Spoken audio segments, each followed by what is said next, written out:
할아버지가 양보하셔야죠. 뭐 하시는 거예요? 맛있는 야, 저 할아버지 뭐야? 다리 멀쩡한 거 아니에요? 진짜 요즘 노인네들은 속삭임은 속삭임이 아니었습니다.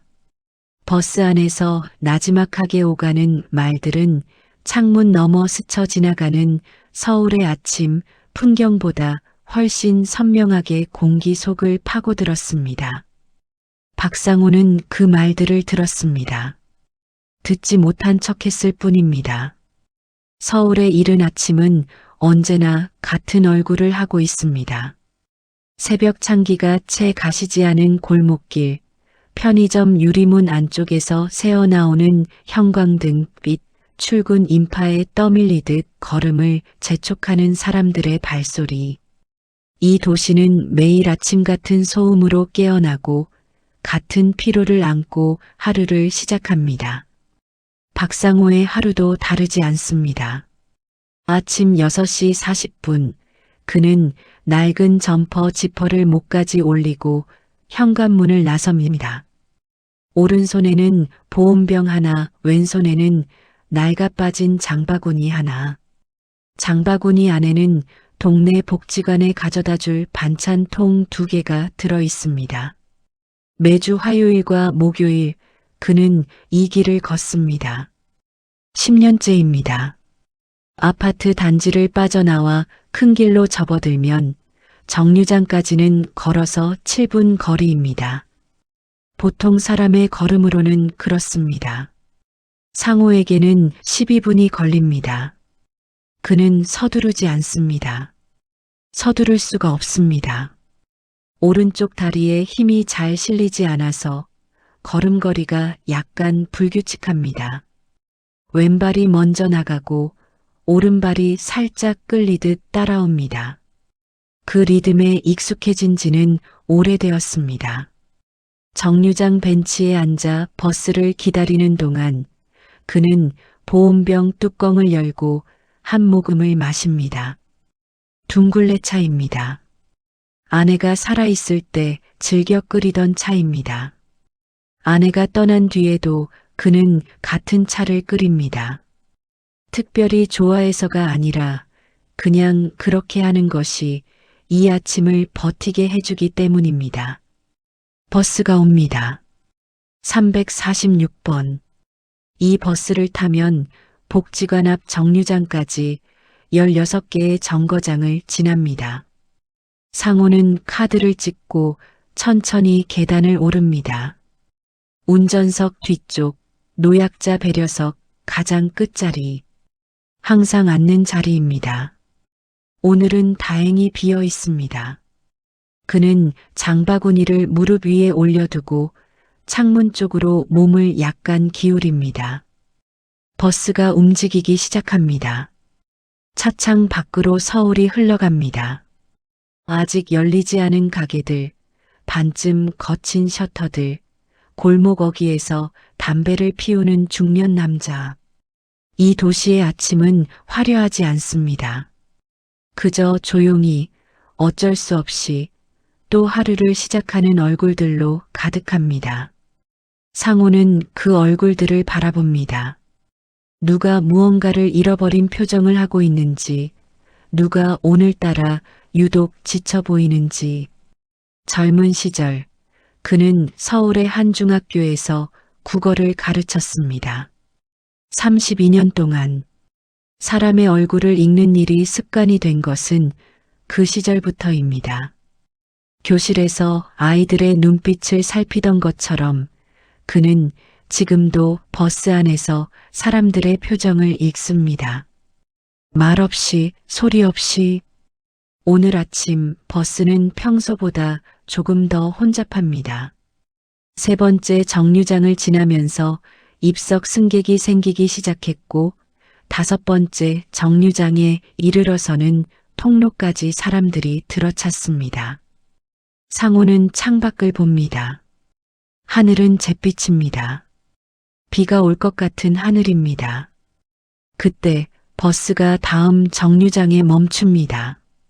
문이 열립니다. 김은자가 버스에 오릅니다. 한 손에는 낡은 청가방, 다른 손에는 접이식 우산을 들고 있습니다. 발걸음은 느리지 않지만 계단을 오르는 동작에서 잠깐의 멈춤이 있습니다.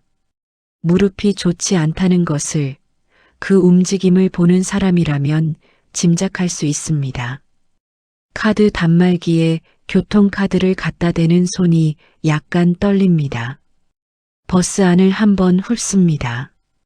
빈자리가 없습니다. 서 있는 사람들 사이를 천천히 지나치며 시선이 노약자 배려석 쪽으로 향합니다. 거기 앉아 있는 사람은 박상호 한 명뿐입니다. 옆자리는 누군가가 놓고 간 무가지 신문 한 부로 채워져 있고 그 너머 자리는 20대로 보이는 청년이 이어폰을 꽂은 채 눈을 감고 앉아 있습니다. 반대편 노약자석에는 젊은 여성이 스마트폰 화면을 내려다보고 있습니다. 자연스럽게 사람들의 시선이 모입니다. 특별히 누가 먼저랄 것도 없습니다. 은자가 서 있는 위치가 마침 노약자 배려석과 가까웠고 그 노약자 배려석에 앉은 상호의 모습이 자연스럽게 눈에 들어온 것입니다. 상호는 점퍼를 입은 나이든 남자입니다. 얼핏 보면 건강해 보입니다. 허리를 크게 구부리고 있지도 않고 얼굴에 통증의 흔적이 드러나 있지도 않습니다. 그저 조용히 창밖을 바라보고 있을 뿐입니다. 사람들이 보는 것은 그 조용함입니다. 서 있는 노인 한 명, 앉아 있는 노인 한 명. 이 구도는 버스 안의 공기를 조금씩 바꾸기 시작합니다. 누구도 대놓고 뭐라 하지 않습니다. 아직은. 하지만 시선이라는 것은 말보다 먼저 도착합니다. 통로 가운데 서 있던 중년 여성이 상호 쪽을 한번 바라봤다가 시선을 거둡니다. 뒤쪽에 서 있던 남성이 입술을 약간 삐죽거립니다. 이어폰을 꽂은 청년은 눈을 뜨고 상호를 흘끔 봤다가 다시 눈을 감습니다. 은자는 손잡이를 잡습니다. 버스가 흔들릴 때마다 몸도 함께 흔들립니다. 무릎에 가해지는 압박이 불편한지 표정이 약간 일그러집니다. 그러나 아무 말도 하지 않습니다. 이 도시에서 수십 년을 산 사람답게 불편함을 안으로 삼키는 법을 오래전에 익혀두었습니다. 버스는 계속 달립니다.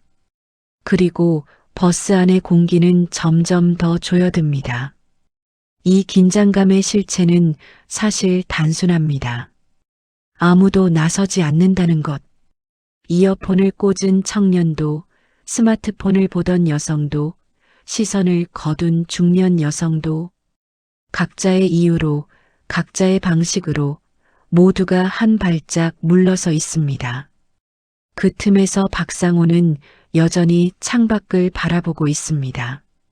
그 시선이 어디를 향하고 있는지, 무엇을 생각하고 있는지 버스 안에 있는 누구도 알지 못합니다. 요즘 젊은 사람들도 아니고 어디서 나온 목소리인지 처음에는 알 수 없습니다. 작게 내뱉은 말이지만 버스 안의 소음 사이를 뚫고 생각보다 멀리까지 번집니다. 중간 문 근처에 서 있던 사람 중 하나인 것 같습니다. 목소리의 주인은 자신이 들릴 만큼 말했는지조차 의식하지 못한 것 같기도 합니다. 하지만 들렸습니다. 버스 안이 미묘하게 달라집니다. 누군가가 속으로만 하려 했던 말이 밖으로 나오는 순간 공간은 그 말을 중심으로 다시 정렬됩니다. 조금 전까지 각자의 방향을 보고 있던 시선들이 하나둘 같은 곳으로 수렴합니다. 박상호입니다. 상호는 고개를 들지 않습니다. 창밖을 보던 눈의 방향이 바뀌지 않습니다. 손에 든 보온병의 위치도 그대로입니다. 무릎 위에 올려놓은 장바구니도 움직이지 않습니다. 그는 마치 그 말을 듣지 못한 것처럼 혹은 이미 익숙한 것처럼 아무런 반응을 보이지 않습니다. 그 무반응이 오히려 버스 안 사람들을 더 자극합니다. 반응이 있었다면 무언가가 해소되었을 것입니다. 미안하다거나 억울하다거나 설명을 하거나. 그런데 상호는 아무것도 하지 않습니다. 그 침묵이 어떤 이들의 눈에는 뻔뻔함처럼 보입니다. 어떤 이들의 눈에는 당당함처럼 보입니다. 어떤 이들의 눈에는 그냥 늙음처럼 보입니다. 버스는 신호등 앞에서 멈춥니다. 엔진 소리가 낮게 깔립니다. 이 정적이 말들을 더 선명하게 만듭니다. 뒤쪽에서 낮은 웅성거림이 들려옵니다. 단어 단위로는 잘 들리지 않지만 그 기류는 분명합니다. 불편함, 판단, 그리고 은근한 적대감. 은자는 손잡이를 더 꽉 쥡니다. 무릎의 통증보다 이 상황이 더 불편합니다. 자신이 원인이 되어 만들어진 이 긴장감이 어쩐지 죄스럽습니다. 그렇다고 자리를 요구하기도 그냥 서 있기도 애매한 자리에 그녀는 서 있습니다. 신호가 바뀌고 버스가 다시 움직입니다. 상호는 그제야 시선을 창밖에서 거둡니다. 아주 천천히 무릎 위에 장바구니를 한번 내려다봅니다. 반찬통이 제대로 담겨 있는지 확인하는 것 같기도 하고 그냥 시선을 어딘가에 놓아두는 것 같기도 합니다. 표정은 여전히 읽히지 않습니다. 분노도 아니고 서러움도 아니고 그렇다고 초연함도 아닙니다. 오래된 감정들이 켜켜이 쌓여 표정 자체가 사라진 사람의 얼굴입니다. 그 얼굴을 본 사람이라면 무언가를 느꼈을 것입니다. 하지만 버스 안에서 지금 그 얼굴을 제대로 보고 있는 사람은 없습니다. 정다혜는 버스 뒤쪽에서 이 상황을 지켜보고 있었습니다. 20대 후반의 직장인으로 평소에도 불의를 참지 못하는 성격입니다. 회사에서도 일상에서도 오늘도 그 성격이 먼저 반응합니다. 그녀는 손잡이를 잡은 채 몸을 앞으로 조금 기울입니다. 어르신이 서 계시는데 분명히 더 젊어 보이는 사람이 배려석에 앉아 있는 상황. 다혜의 눈에 이것은 명백합니다. 복잡하게 생각할 것도 없습니다. 어르신, 자리 좀 양보하셔야죠. 목소리가 생각보다 크게 나옵니다. 본인도 약간 당황했을 것입니다. 하지만 뒤로 물릴 수는 없습니다. 말은 이미 버스 안에 퍼졌습니다. 순간 버스 안에 모든 시선이 쏠립니다. 이번에는 아까처럼 흐릿하게 모이는 것이 아닙니다. 선명하게 직접적으로 다혜의 시선, 주변 사람들의 시선, 그리고 은자의 시선까지 모두 박상호에게로. 상호는 그제야 고개를 돌립니다. 다혜를 바라봅니다. 아무 말도 하지 않습니다. 그 눈빛이 무엇을 담고 있는지 다혜는 정확히 읽을 수 없습니다. 반박도 아니고 사과도 아닙니다. 그냥 바라봅니다. 조용하고 무겁게. 다혜는 그 시선을 마주하면서 잠깐 머뭇거립니다. 예상했던 반응이 아닙니다. 항의하거나 화를 내거나 아니면 황급히 일어나거나 그런 반응을 예상했는데 상호는 그냥 그녀를 바라볼 뿐입니다. 그 사이 뒤쪽에서 또 다른 목소리가 들려옵니다. 맞아요. 저 자리 배려석 아니에요? 어르신 한 분이 서 계시잖아요. 버스 안의 공기가 단단하게 굳어집니다. 한 사람의 발언이 여러 사람의 동조를 끌어낸 순간 그것은 더 이상 개인의 의견이 아니라 집단의 압박이 됩니다.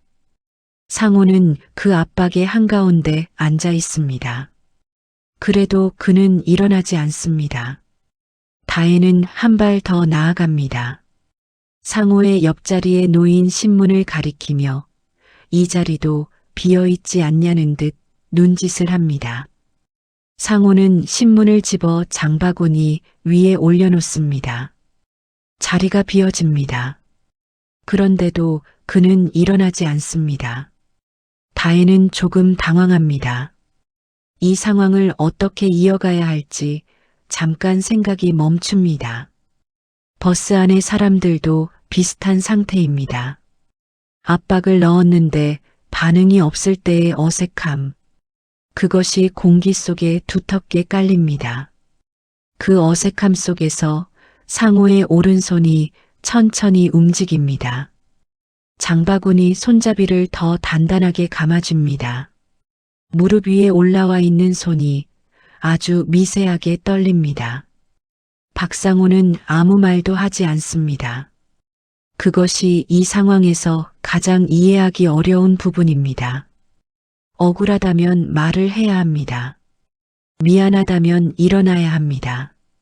그런데 그는 둘 다 하지 않습니다. 그 자리에 앉아서 손잡이를 꽉 쥔 채 아주 미세하게 떨고 있습니다. 사람들은 그 떨림을 보지 못합니다. 버스 창문을 통해 들어오는 아침 햇살이 상호의 손 위에 떨어집니다. 오래 일한 사람의 손입니다. 마디마다 굵게 튀어나온 관절, 군데군데 색이 다른 피부. 30년 넘게 분필을 잡고 시험지를 넘기고 아이들의 등을 두드렸던 손입니다. 그 손이 지금 장바구니 손잡이 위에서 떨고 있습니다. 이 떨림은 분노 때문이 아닙니다. 두려움 때문도 아닙니다. 오래 앉아 있다가 갑자기 일어서면 그는 넘어질 수 있습니다.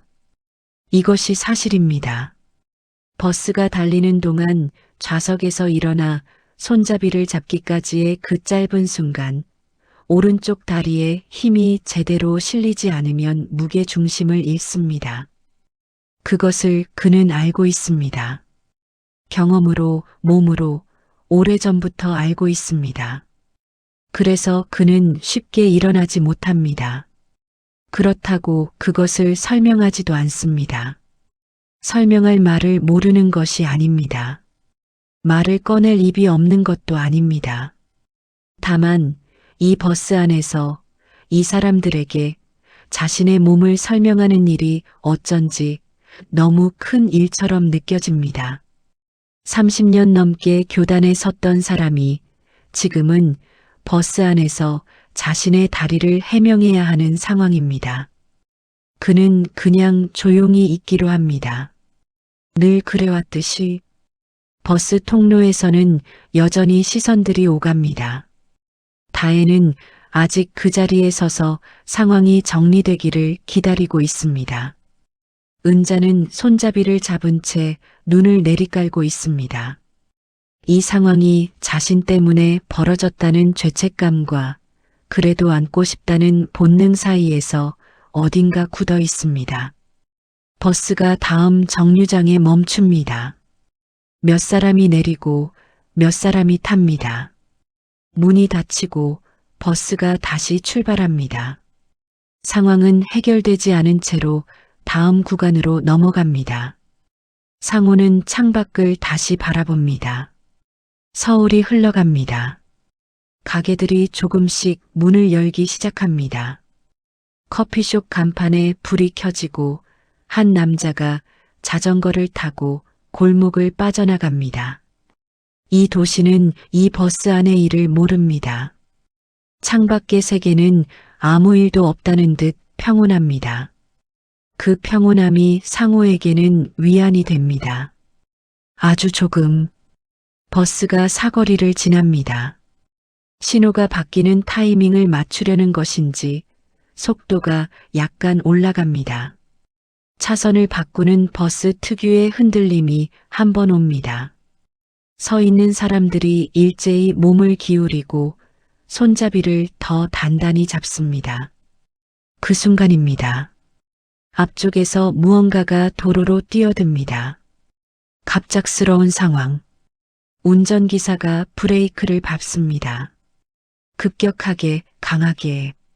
버스가 급정거합니다. 서 있던 사람들이 앞으로 쏠립니다. 비명까지는 아니지만 짧은 탄성과 부딪히는 소리가 여기저기서 납니다. 손잡이를 잡고 있던 사람들은 그나마 버팁니다. 그러지 못한 사람들은 옆 사람에게 기대거나 시트에 부딪힙니다. 박상호의 몸이 크게 흔들립니다. 앉아있는 자리에서 상체가 앞으로 심하게 쏠립니다. 장바구니가 무릎에서 미끄러져 바닥으로 떨어집니다. 반찬통이 굴러가는 소리가 납니다. 상호는 본능적으로 앞시트를 잡으려 손을 뻗습니다. 균형을 잡으려는 동작입니다.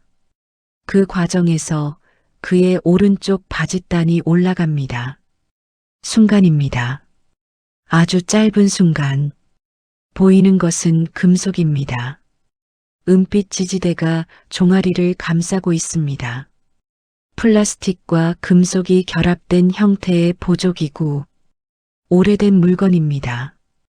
표면 곳곳에 긁힌 자국이 있고 부착부 주변의 패드는 색이 발해 있습니다.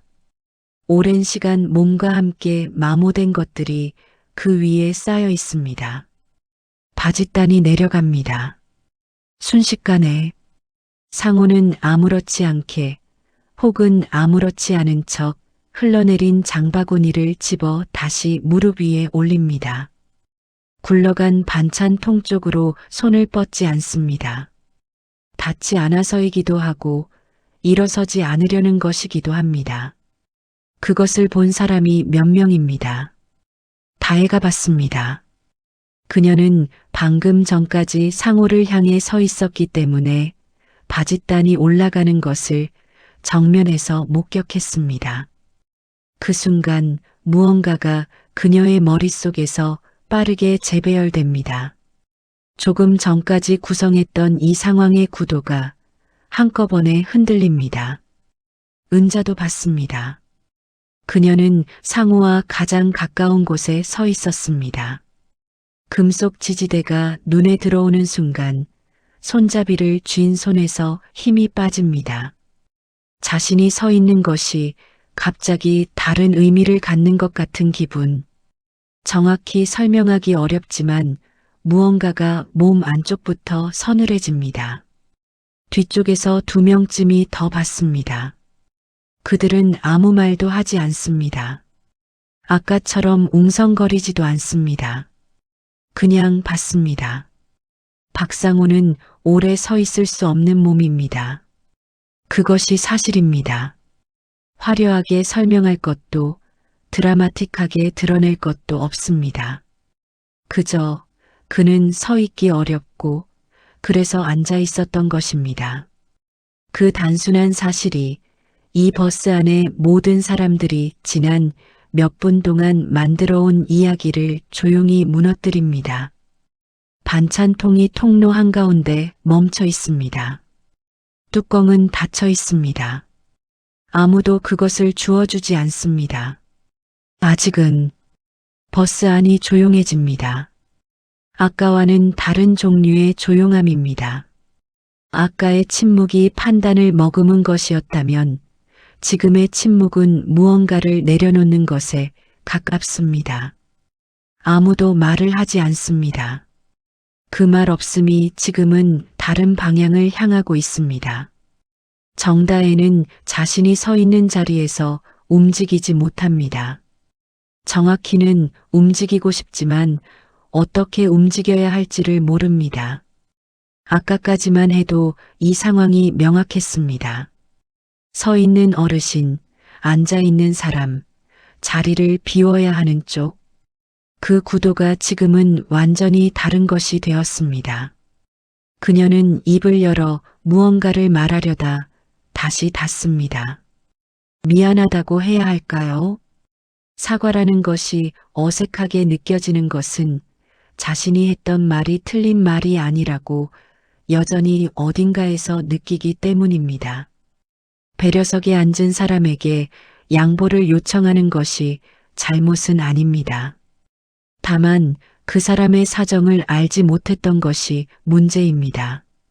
그리고 알려고 하지 않았던 것이 문제입니다. 그 무게를 지금 다혜는 느끼고 있습니다.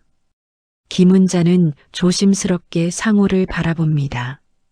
아까처럼 자리를 기대하는 시선이 아닙니다. 그냥 봅니다.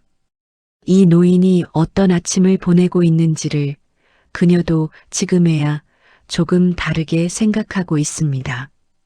무릎이 아픈 자신처럼 혹은 그보다 더 이 사람도 이 버스를 타는 것이 쉬운 일이 아니라는 것을 손잡이를 잡은 손의 힘을 조금 풉니다. 긴장이 완전히 사라진 것은 아닙니다. 하지만 그 긴장의 방향이 달라졌습니다. 버스는 계속 달립니다.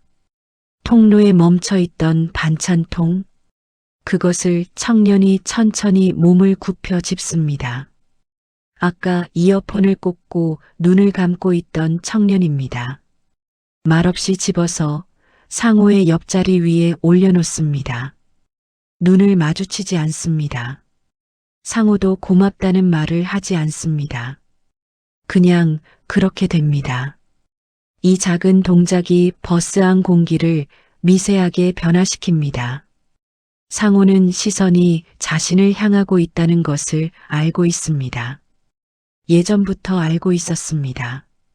이 버스에서뿐만 아니라 슈퍼마켓에서도, 병원 대기실에서도, 동네 약국에서도 보조기구를 차고 다니기 시작한 이후로 그는 항상 누군가의 시선 속에 있었습니다.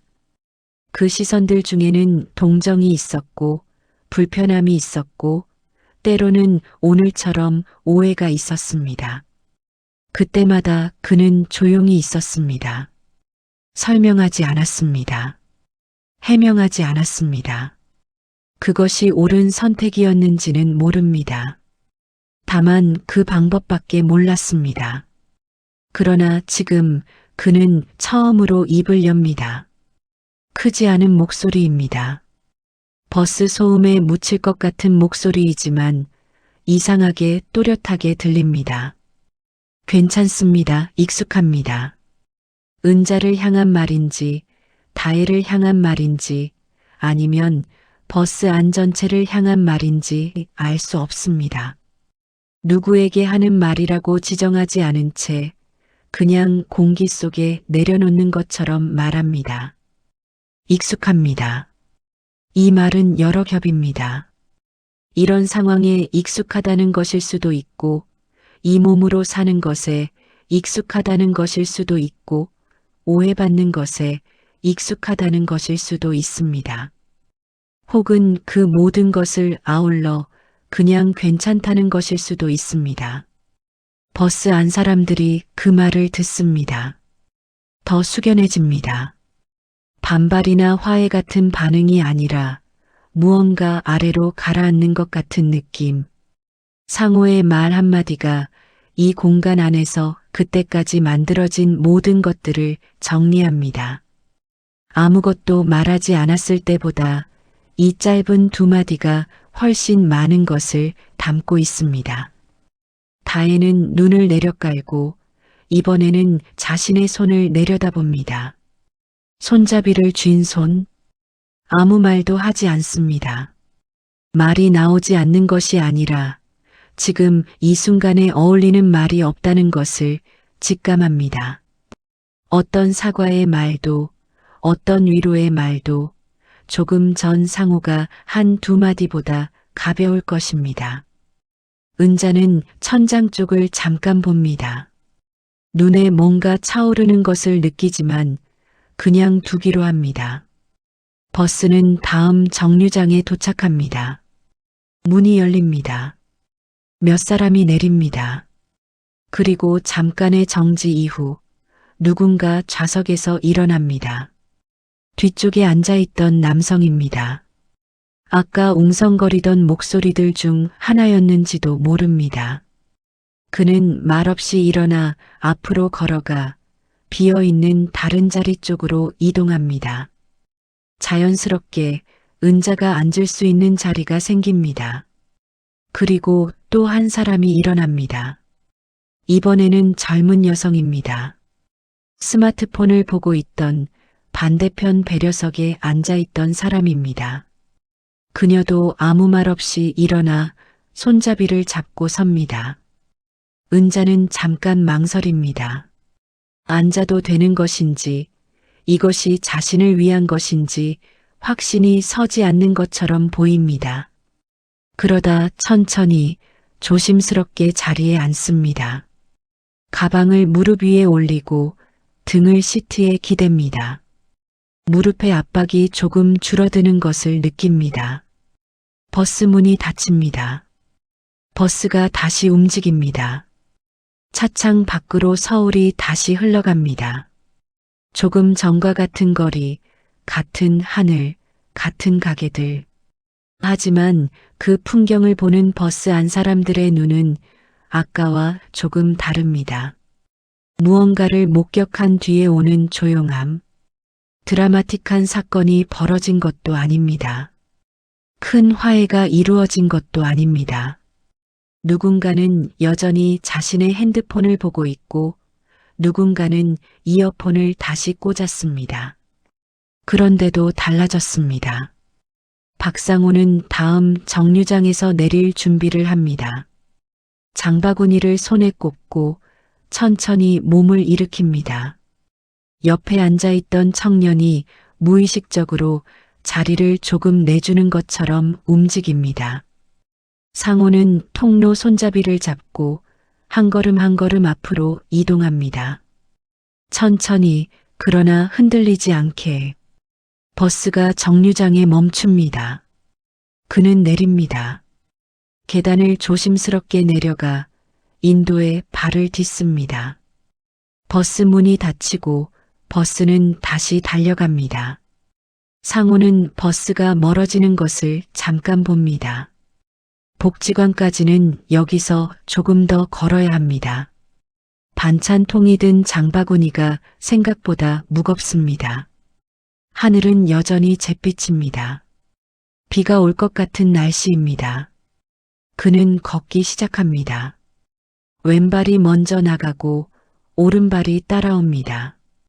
익숙한 리듬입니다. 서울의 아침이 그의 등 뒤에서 계속됩니다. 버스는 다음 정류장을 향해 달리고 있을 것입니다. 그 안에 있는 사람들은 각자의 목적지로 가고 있을 것입니다. 오늘의 공기는 그날의 사람들 안에 조금 남아 있을 것입니다. 오래 남지 않을 수도 있습니다. 하루가 지나고 다음 날의 버스를 타면 또 잊혀질 수도 있습니다. 하지만 적어도 오늘, 이 아침, 이 버스 안에서 무언가가 달랐습니다. 그날 아무도 소리내어 말하지 않았습니다. 하지만 모두가 알고 있었습니다. 보이는 것이 전부가 아니라는 것. 여러분이었다면 어떻게 하셨을까요? 여러분의 생각을 댓글에 남겨주세요. 구독하시면 더욱 깊은 이야기로 다시 찾아오겠습니다. 감사합니다.